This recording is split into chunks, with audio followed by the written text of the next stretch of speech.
नमस्कार, सर्वांचे मनापासून स्वागत करते आपल्या एका नवीन ब्लॉगमध्ये. तर सकाळची सर्व कामे आवरलीत माझी. काल मी उडदाचं पीठ दळून आणलं होतं 1 किलोचं. त्याच्यामध्ये काय काय टाकायचं, किती प्रमाणात टाकायचं ते आज मी तुमच्यासोबत शेअर करणार आहे.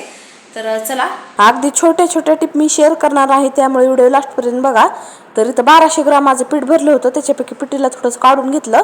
पाव किलो मी मुगाची डाळ टाकली होती आणि पाऊण किलो उडदाची.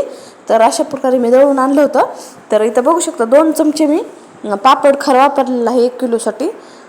तुम्ही ना 2 किलोसाठी 4 चमचे वापरू शकता. त्याच्याहून जास्त घालायचं नाही, नाहीतर पापड ना लाल होतात. तर इथं ही मसाल्याची पुडी टाकली आहे. कोणत्या पण दुकानामध्ये भेटते ही पुडी. त्याच्यामध्ये सर्व असतं, हिंग वगैरे टाकलेलं असतं आणि मिरे वगैरे पण असतात. त्यामुळे आपल्याला एक्स्ट्राचं काहीच टाकण्याची गरज लागत नाही.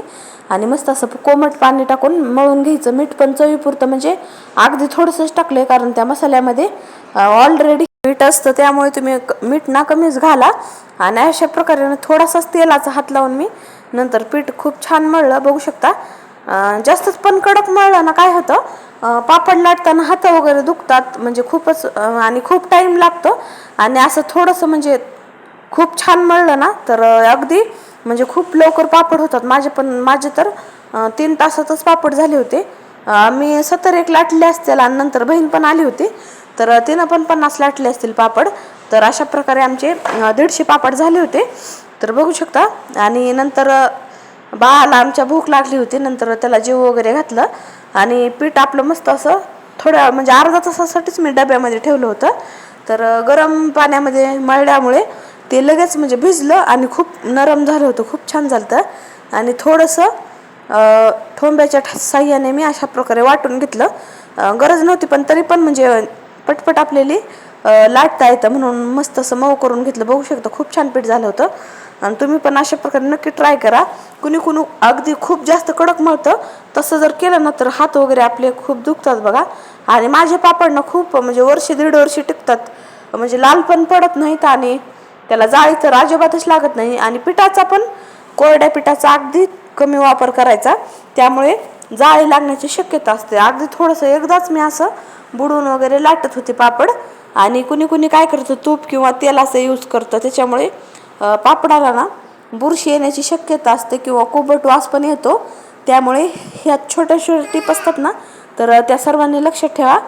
तर बघू शकता अशा प्रकारे मी किंचितच तेल घेऊन प्रत्येक लाटीला अशा प्रकारे लावून घेतलं आणि त्याच्या लाट्या पाडल्या. आणि चाकूला थोडंसं लाट्या कट करताना पीठ लावायचं. त्याच्यामुळं काय होतं, आपल्या चाकूला पीठ चिटकत नाही, कारण ते खूप चिकट असतं पीठ. आणि बघू शकता, आणि लाटल्यानं पण थोडंसं अगदी किंचित लावून घेतलं तर खूप छान पापड होता. तुम्ही नक्की ट्राय करा.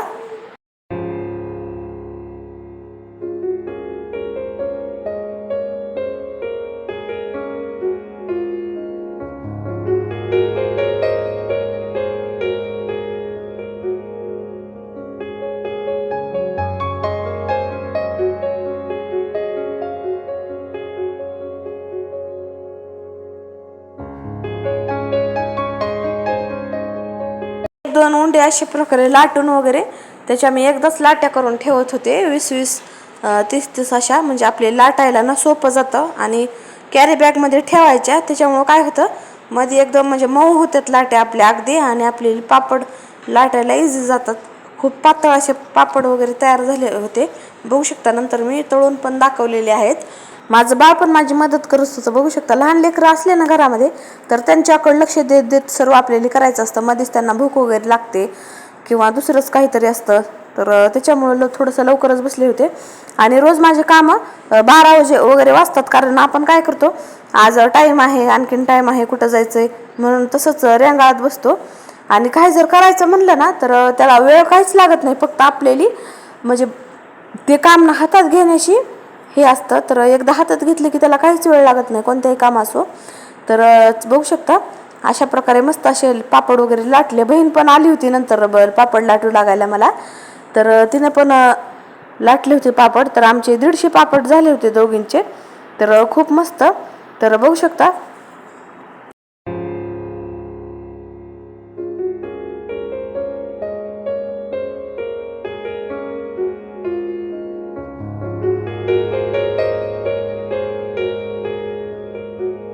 कोणतंही काम एकदा मनावर घेतलं का लवकरच होतात.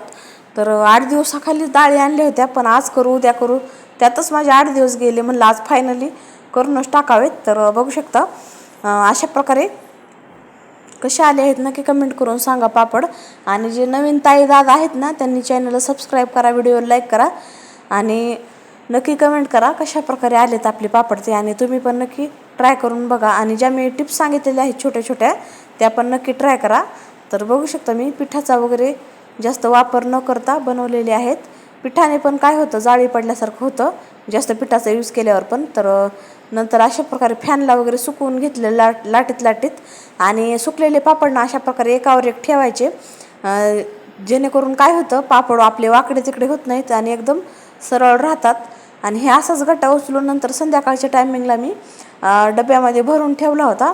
आणि दुसऱ्या दिवशी सकाळी परत ते काढून उन्हाला बघू शकता अशा प्रकारे ठेवला. आणि ते आलटी पलटी करून नंतर अशा प्रकारे वाळवले. तर एकदम सरळ मस्त झाले होते बघू शकता. आणि आपला पापड वाळा आहे का नाही कसं ओळखायचं, जर जास्त मोठमोठे बुडबुडे आले पापडावर तर म्हणायचं आज ओललेच आहेत. तर कसे वाटले तर चला इथे चेंड करते. बाय बाय, पुन्हा भेटू.